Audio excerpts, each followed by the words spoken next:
Hello కానమూకు కథావచనం మోహనవచనం పరిజ్ఞాన హితభాండం నిత్య చదువరి శ్రోతలకు ఆహ్వానం నమస్కారం. చదవదగునెవరు రాసిన తదుపరి చదివిన వెంటనే మరువక పలువురికి వినిపింపబూనిన అది ఏ పరిజ్ఞాన హితభాండమవుపో మహిళ మోహనవచనమై విరాజిల్లు. పరిజ్ఞాన హితభాండం లక్ష్యం ప్రతివారీ సమాచార హక్కు. ఆస్ఫూర్తితోనే ఇప్పుడు ఈ అంశం ఈనాడు ఆర్థిక సమాచార సౌజన్యం అయినప్పటికీ బహుశా ఈ అంశం రచించినది యండమూరి వీరేంద్రనాథ్ అనిపిస్తున్నది. ఆ అంశం ఏంటంటే కోటి కళలకు లెక్కలున్నాయి అనేటువంటిది. కనుక ఇప్పుడు ఈ కోటి కళలకు లెక్కలున్నాయి అనేటువంటి ఈ ఆర్థిక అంశాన్ని బహుశా నా దృష్టిలో యండమూరి వీరేంద్రనాథ్ వారి సౌజన్యమేమో, ఏది ఏమైనా అవసరమైన సమాచారంగా దీన్ని మనం వినడం బాగుంటుంది. ఇక వినండి. కోటి కళలకు లెక్కలున్నాయి. ఇక వినండి. మీ సంపాదన ఎంత అన్నది కాదు, అందులో మదుపు ఎంత అన్నదే కోటికి మీరు ఎంత చేరువో చెబుతుంది, ఎంత దూరమో హెచ్చరిస్తుంది. ఉంటున్న ప్లాటు, తోలుతున్న కారు, బీరువాలోని నగలు అన్నీ కలిపితే ₹1,00,00,000 కావచ్చు, అంతకంటే ఎక్కువైనా ఉండొచ్చు. అంత మాత్రాన మీరు కరోడ్పతి క్లబ్లో సభ్యత్వం తీసుకోలేరు. అవును, కోటీశ్వరుడు అనిపించుకోవడానికి కొన్ని లెక్కలున్నాయండోయ్. అవేంటంటే, హాట్ సీట్లో కూర్చొని అడిగిన అన్ని ప్రశ్నలకు జవాబు చెప్పి కౌన్ బనేగా కరోడ్పతిలో ₹1,00,00,000 గెలుచుకున్న వారిలో చాలామంది ఇప్పుడు కోటీశ్వరులు కాదు, కనీసం లక్షాధికారులు కూడా కాదు. ఆ డబ్బును అంతే వేగంగా కరిగించుకున్నారు. కారణం, వాళ్ళేం చెమటోడ్చి సంపాదించలేదుగా, తెలివిగా గెలుచుకున్నారు అంతే. కొంత అదృష్టము కలిసొచ్చింది. రూపాయి కూడబెట్టి వేలను లక్షగా, లక్షల్ని కోటిగా వృద్ధి చేసుకున్న వారికే డబ్బు విలువ తెలుస్తుంది. అలా అని 100 లక్షల కోసం 100 ఏళ్ళు కష్టపడాల్సిన పని లేదు. ఈ నెలలోనే తొలి జీతం అందుకున్నవారు వారైనా కావచ్చు, 10 ఏళ్లలో రిటైర్మెంట్కి సిద్ధమవుతున్నవారు కావచ్చు. ఓ పద్ధతి ప్రకారం మదుపు చేస్తే కోటీశ్వర్ల క్లబ్లో చేరడానికి ఎవరైనా అర్హులే. కోటికి ఖచ్చితమైన కొలమానాలు ఉన్నాయి. మిమ్మల్ని మీరు కోటీశ్వరుడిగా ప్రకటించుకోవడానికి కొన్ని పరిమితులు ఉన్నాయి. ఇప్పటికే మీ దగ్గర ఎంతో కొంత డబ్బు ఉండే ఉంటుంది. పిల్లల చదువులకు, పెళ్ళిళ్లకు పనికొస్తుందని భద్రంగా దాచుకొని ఉంటారు. ఇలాంటి ప్రత్యేక అవసరాలకు కేటాయించిన సొమ్ము సంపద కిందికి రాదు, అదొక బాధ్యత. 5 ఏళ్ల క్రితం మీరు కొన్న ప్లాటు విలువ 75 లక్షలకు చేరుకొని ఉండొచ్చు. ఇంకేముంది, ఓ 25 లక్షలు పోగేస్తే కోటికి చేరుకుంటామని మురిసిపోవటము అది సరికాదు. ఉంటున్న ఇంటిని ఆస్తిగా చూడలేం, అదొక నీడ. బీరువాలోని ఇల్లాలి నగలు సంపద పరిధిలోకి రావు, అదొక అనుబంధం. రిటైర్మెంట్ నిధిలో భాగమైన పొదుపు, మదుపు డబ్బును కూడా కోటి చిట్టాలో రాసుకోకూడదు, అదొక ముందు చూపు. అత్యవసర పరిస్థితిలో అంది వచ్చేలా 6 నెలల జీతానికి సమానమైన మొత్తాన్ని పక్కన పెట్టుకోవాలని, 24 గంటల్లో నగదుగా మార్చేసుకునే అవకాశం ఉన్న చోటే దాన్ని మదుపు చేయాలని పర్సనల్ ఫైనాన్స్ నిపుణులు సలహా ఇస్తుంటారు. ఇప్పటికే మీకంటూ ఓ అత్యవసర నిధి ఉంటే ఆ డబ్బును కోటి ఖాతాలో కలిపేయకండి, అదొక భరోసా. అసలు అత్యవసర నిధే లేకపోతే ఇక ముందైనా సమకూర్చుకోండి. కోటి యాత్రకు ముందు సంతకం చేయాల్సిన కాగితాలు కొన్ని ఉన్నాయి. కుటుంబానికంతా ఆరోగ్య బీమా తీసుకోండి. అయినా మనకేమవుతుంది అనే పిచ్చి నమ్మకం వద్దు. ఇంట్లో ఎవరైనా తీవ్ర అనారోగ్యం పాలైతే కష్టపడి పోగేసుకున్న 4 రాళ్ళు ఆసుపత్రి ఖర్చులకు కరిగిపోతాయి. కోటి కలను కాకెత్తుకెళ్ళడం ఖాయం. కుటుంబ పెద్దగా మీ పేరు మీద గణనీయమైన మొత్తానికి టర్మ్ పాలసీ కూడా అవసరమే. మనం ఎప్పుడో సంపాదించుకోబోయే ₹1,00,00,000 కంటే విపత్కర పరిస్థితుల్లో అయిన వారికి అందే బీమా ఆ సొమ్మే చాలా విలువైంది. అలాగే మీ అప్పుల చిట్టాను ఓసారి విప్పి చూడండి. హౌసింగ్ లోన్ లాంటి పాజిటివ్ రుణాలతో పెద్దగా ఇబ్బంది లేదు, కానీ క్రెడిట్ కార్డు బకాయిలను, భారీ వడ్డీలకు తీసుకున్న అప్పులను వీలైనంత త్వరగా వదిలించుకోవాలి. ఆ తర్వాతే లక్ష్యం వైపుగా అడుగులు వెయ్యాలి. ఇదో సురక్షితమైన పద్ధతి. దీనివల్ల ఒత్తిడి ఉండదు. కాకపోతే కోటి అనే స్వప్నం కాస్త ఆలస్యంగా నిజమవుతుంది. అప్పులు తీరే వరకు ఆగకుండా అవసరమైన భారాల్ని క్రమంగా వదిలించుకుంటూనే ఓ చిన్న మొత్తంతో మదుపు యాత్రను ఆరంభించటం రెండో పద్ధతి. ఈ వ్యూహంలో అందుబాటులోని నిధుల్లోంచే కొంత మొత్తాన్ని కొత్త పద్దుకు సర్దుబాటు చేయాల్సి ఉంటుంది. అది తాత్కాలికమే. వీలైనంత త్వరగా మరో ఆదాయ వనరును సృష్టించుకోవాలి. భవిష్యత్తులో మనం సంపాదించబోయే ₹1,00,00,000 సొమ్ము మనకు మనం ఇచ్చుకునే అతిపెద్ద కానుక. అవసరాలతో కానీ బాధ్యతలతో కానీ దాన్ని ముడిపెట్టకూడదు. ఆ డబ్బు చెట్టును అలానే ఎదగనివ్వాలి. మరి చక్రవృద్ధి ప్రపంచంలోనే 8వ వింత. ఆ చమత్కారాన్ని అర్థం చేసుకున్న వారే మనీ మార్కెట్లో లాభపడతారు అంటారు ప్రఖ్యాత శాస్త్రవేత్త ఆల్బర్ట్ ఐన్స్టీన్. గతంలోని పెట్టుబడులకు అందుతున్న రాబడులను కూడా పెట్టుబడిగా మార్చినప్పుడే మనకు చక్రవృద్ధి విలువ అర్థమవుతుంది. కాంపౌండింగ్ మ్యాజిక్ అంటే ఇదే. తొలి కోటి సంపాదన బస్సు ప్రయాణం లాంటిది. బండి నిదానంగా వెళ్తున్నట్లు అనిపిస్తుంది. ఎగుడు దిగుళ్ళు ఎక్కువగానే ఉంటాయి. ఊహించని ఇబ్బందులు ఎదురు కావచ్చు. రెండో కోటిని అందుకోవటానికి మాత్రం వందే భారత్ ఎక్స్ప్రెస్లో వెళ్తాం. బస్సుతో పోలిస్తే కొంత ముందుగానే గమ్యాన్ని చేరుకుంటాం. మూడో కోటికి అంత ప్రయాస అవసరం లేదు. హాయిగా విమానంలో బయలుదేరతాం.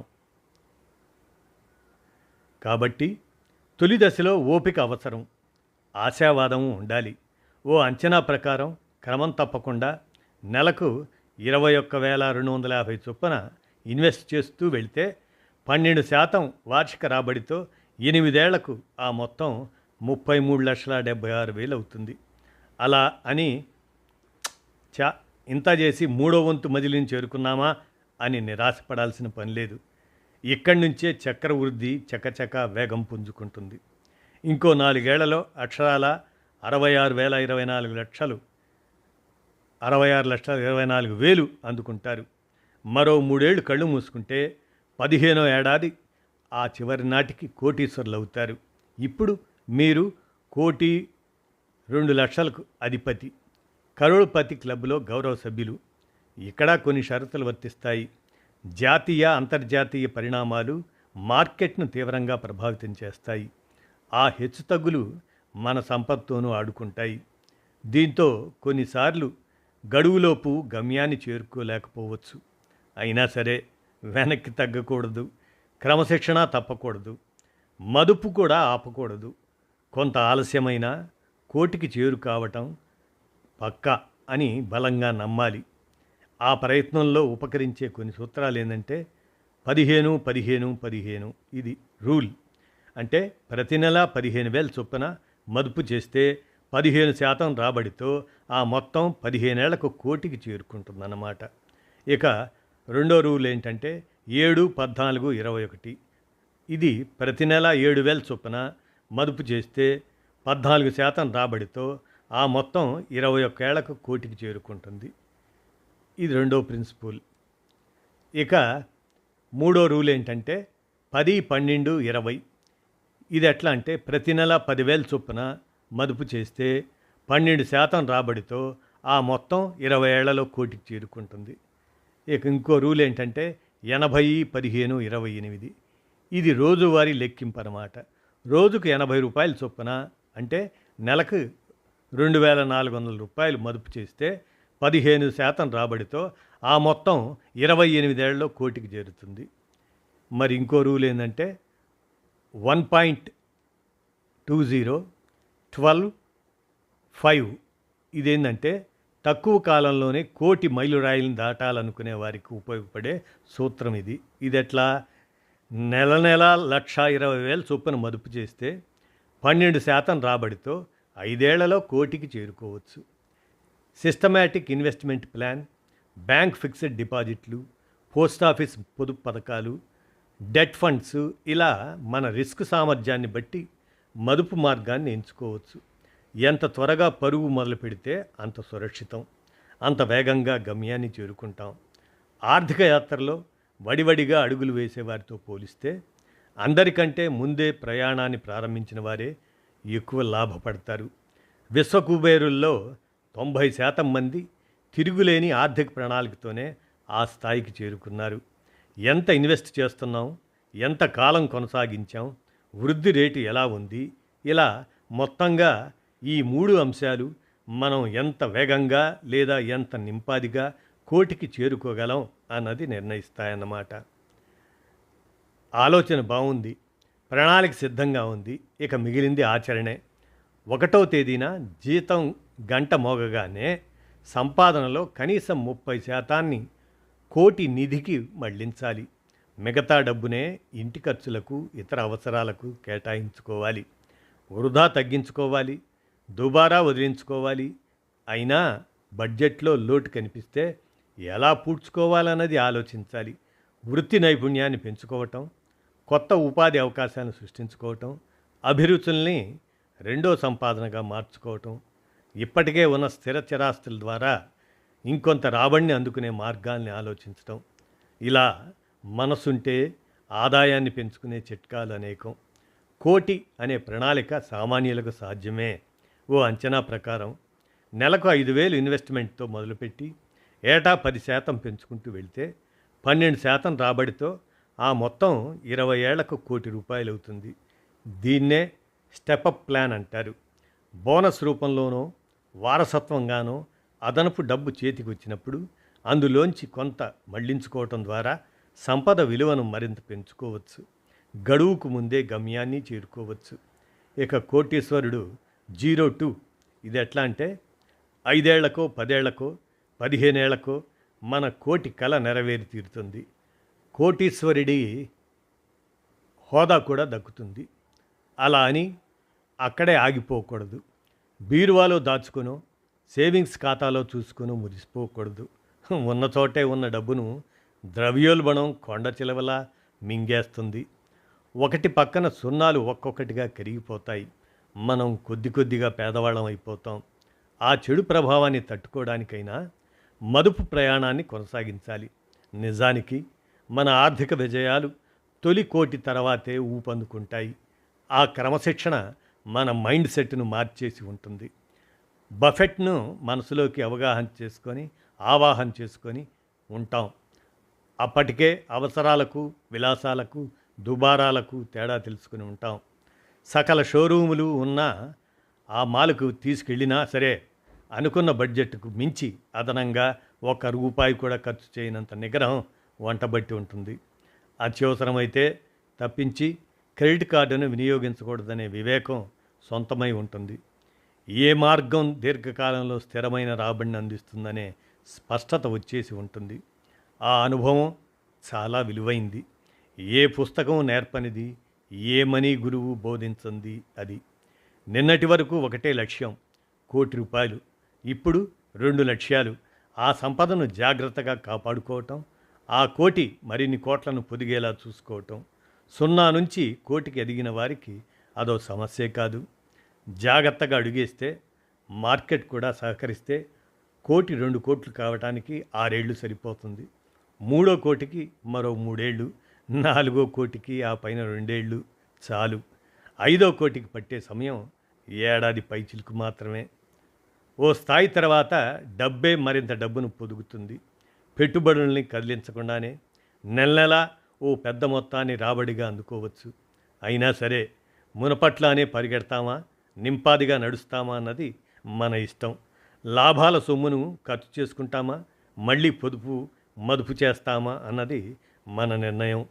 ఇంకొంతకాలం ఉద్యోగం చేయాలా, వెంటనే వీఆర్ఎస్ తీసుకోవాలా అనే విషయంలోనూ తుది మాట మనదే అవుతుంది. చేతి నిండా డబ్బు ఉన్నప్పుడు కాలము మన ఆధీనంలోనే ఉంటుంది. ఆర్థిక స్వేచ్ఛ అంటే అదే.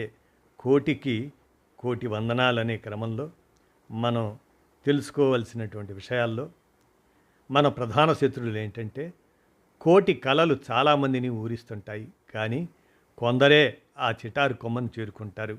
మిగిలిన వాళ్ళంతా మధ్యలోనే ఆగిపోతారు. ఆ అస్త్ర సన్యాసానికి అనేక కారణాలు ఉంటాయి. అవేంటంటే, ఒకటి భయం. నష్టభయం ధైర్యంగా నిర్ణయాలు తీసుకోనివ్వదు. నిజానికి 100% సురక్షితమైన పెట్టుబడులంటూ ఎక్కడా ఉండవు. ఉన్నా కూడా నామమాత్రపు రాబడిని విదిలిస్తూ కోటి కలను సుదూర స్వప్నం చేస్తాయి. భయం వీడితేనే ఆర్థిక విజయం సాధ్యం. ఇక రెండోది బద్ధకం. సంపదకు ఇదే తొలి శత్రువు. బద్ధకస్తులు మార్పుని ఇష్టపడరు, ఏమాత్రం కష్టపడరు, పగటి కలలు కంటూ కూర్చుంటారు.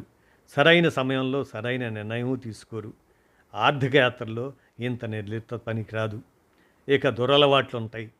మన అలవాట్లే మన ఆర్థిక విజయాల్ని నిర్దేశిస్తాయి. దురలవాట్లకు బానిసైన వ్యక్తికి స్వీయ నియంత్రణ ఉండదు.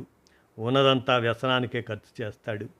సరిపోకపోతే అప్పులు చేస్తాడు, ఆస్తుల్ని అమ్ముకుంటాడు. ఇక అహం అనేది ఉంటుంది చూసారా, తనకే అన్నీ తెలుసని విర్రవీగే వ్యక్తి కొత్తగా ఏమీ తెలుసుకోలేడు. బావిలోని కప్పలా బతికేస్తాడు. తెలివైన ఇన్వెస్టర్ మాత్రం నిత్య విద్యార్థిలా వ్యవహరిస్తాడు. పరిస్థితులకు తగినట్టు స్పందిస్తాడు. ఇక ఐదోదేంది, ఉద్వేగాలు.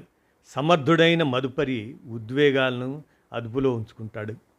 అందరూ నష్టభయంతో ఇన్వెస్ట్మెంట్లను ఉపసంహరించుకునే సమయంలో తాను మరింత పెట్టుబడి పెడతాడు. అందరూ పోటీపడి లాభాల ఆశతో ఇన్వెస్ట్ చేస్తున్నప్పుడు తాను గణనీయమైన రాబడితో పెట్టుబడుల్ని వెనక్కి తీసుకుంటాడు. ఇక ఆరోది దురాశ అండి. ఎవరూ రాత్రికి రాత్రే సంపన్నులు కాలేరు. అంతటి వారెన్ బఫెట్కి కూడా ఎంతో కొంత సమయం పట్టే ఉంటుంది. దురాశతో వక్రమార్గాన్ని ఎంచుకుంటే బొక్కబోర్లా పట్టం ఖాయం. ఫలానా దగ్గర ఇన్వెస్ట్ చేస్తే ఏడాదిలోనే కోటీశ్వర్లు అవుతారని ఎవరైనా చెబితే అది సలహా కాదు, జోస్యం. ఈ తరహా పెట్టుబడులు జూదంతో సమానం. ఇక మన కెరీర్ తర్వాతే ఏదైనా అనుకుంటే ఎట్లా ఉంటుందంటే, శ్రీనివాస్కు ఇంజనీరింగ్ చివరి సంవత్సరంలోనే క్యాంపస్ ప్లేస్మెంట్ వచ్చింది. జాగ్రత్త పరుడు. అలా కావటంతో తొలి జీతం అందుకున్న మరుక్షణమే ₹1,00,00,000 ప్రణాళిక సిద్ధం చేసుకున్నాడు. సగానికి సగం సంపాదనను మదుపు వైపుగా మళ్లించాడు. అదే మార్గంలో నడిస్తే 10 ఏళ్లలో కోటీశ్వరుడు కావడం ఖాయం. అంతలోనే తనకు హైదరాబాదులోని ఇండియన్ స్కూల్ ఆఫ్ బిజినెస్ ఐఎస్బిలో సీట్ వచ్చింది. ఉద్యోగం మానేస్తే సంపాదన ఆగిపోతుంది. కరోడుపతి కోరిక వాయిదా పడుతుంది.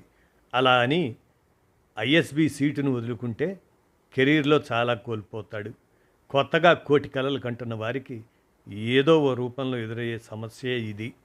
ఆ అవకాశమే వస్తే ఉన్న డబ్బంతా దారపోసి అట్లా అయినా సరే కెరీర్లో ఎదుగుదలకు ఉపకరించే చదువులు చదవాలి. వృత్తి నైపుణ్యాన్ని పెంచుకోవాలి.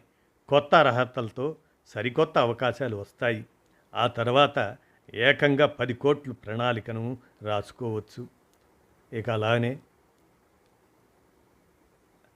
ఏదైనా అదే ప్రపంచం కాదండి. సంపాదనే ముఖ్యం, కానీ డబ్బే సర్వస్వం కాకూడదు. ఆ మాయలో పడిపోయి ప్రతి క్షణం రాజీ పడుతూ బతికేయకూడదు. నిత్య పోషకాలతో మనం ఆహారాన్ని భోజనంగా చేయాలి. గాలి వెలుతురు ధారాళంగా ప్రసరించే ఇంట్లో నివసించాలి. పిల్లల్ని మంచి స్కూళ్ళల్లో చేర్పించాలి. దాంతోపాటే దీర్ఘకాలిక ఆర్థిక ప్రణాళికకు తగిన కేటాయింపులు జరపాలి. ఆ సమతౌల్యం చాలా ముఖ్యం. ఉదాహరణకు ₹1,00,00,000 సంపాదించాలన్నది ఓ వ్యక్తి ఆశయం. ఆ ఒత్తిడిలో పడిపోయి కుటుంబాన్ని నిర్లక్ష్యం చేశాడు. అలా అని అతను దుర్మార్గుడేం కాదు. అయిన వారి మీద ప్రేమ లేదని అనుకోలేం. మొత్తానికి ఓ రోజు అతని ఇన్వెస్ట్మెంట్స్ విలువ అక్షరాలా కోటికి చేరుకుంది. ఆ తీపి కబురు భార్యకు చెబుదామని స్వీట్ బాక్స్తో బయలుదేరాడు. తీరా చూస్తే ఇంటికి తాళం వేసింది. పక్కనే ఉన్న పోస్ట్ బాక్సులో ఏదో ఉత్తరం కనిపిస్తే విప్పి చూశాడు. భార్య తనకు పంపిన విడాకుల నోటీస్ అది. ₹1,00,00,000 సంపాదించినందుకు సంతోషించాలా? భార్యతో విడిపోతున్నందుకు బాధపడాలా? ఆర్థిక లక్ష్యాన్ని, అనుబంధాలని బ్యాలెన్స్ చేసుకొని ఉంటే ఈ సంక్షోభం తప్పేదేమో. డబ్బు వ్యామోహంలో చిక్కుకుపోయి ఆరోగ్యాన్ని నిర్లక్ష్యం చేయటం కూడా సరికాదు. వీల్ చైర్ మీద బతికే కుబేరుడు ఆరోగ్యపరంగా దరిద్రుడి కంటే ఇంకా హీనమైనటువంటిదే అనేదే లెక్క. ఇదన్నమాట ఈ అంశం. కోటి కళలకు లెక్కలున్నాయి అనేటువంటి ఈ ఈనాడు ఆర్థిక అంశ సమాచారం బహుశా యండమూరి వీరేంద్రనాథ్ విరచితమేమో అనిపిస్తుంది. ఏది ఏమైనా మన కానమూకు కథ వచ్చిన శ్రోతలకు ఈ అంశం కోటి కళలకు లెక్కలున్నాయి అనేటువంటి దాన్ని ఆర్థిక విశ్లేషణ సమాచారంగా మీ కానమోకు స్వరంలో మన కానమోకు కథ వచ్చిన శ్రోతలకు వినిపించాను. విన్నారుగా. ధన్యవాదాలు.